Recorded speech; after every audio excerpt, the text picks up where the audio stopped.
In this clip, we'll talk about the screening process for a phobia. If you think you have a phobia, you're going to go speak to your primary care physician. You're going to tell them what kind of feelings you've been having and what you're specifically afraid of, or what the feeling is like. If there's nausea, if your heart starts racing, has it always been this way? Is it some new development? They might ask you also, have you changed your diet? Any changes in sleeping patterns?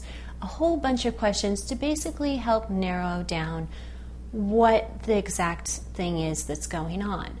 They might even run some blood work and do some medical tests. The reasoning behind this is they want to make sure that there's no medical problem or specific thing that could be causing any of these symptoms. Once the tests come back and the doctor is sure that there is no medical implication, they're most likely going to refer you out to a mental health professional. Now, this could be a psychologist, a psychiatrist, a social worker. And this group, or the mental health person, the counselor, for lack of a better word, is then going to sit down with you.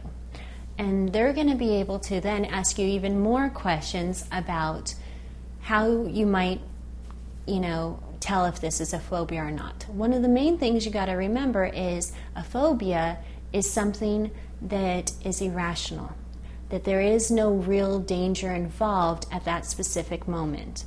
So, for example, if you have hydrophobia or fear of water, and you can't even take a bath because you're so afraid of water that you might even, use a cloth so that you get as little water on you as humanly possible, that's going to be a really quick indicator to a counselor to say, okay, this is probably what that is.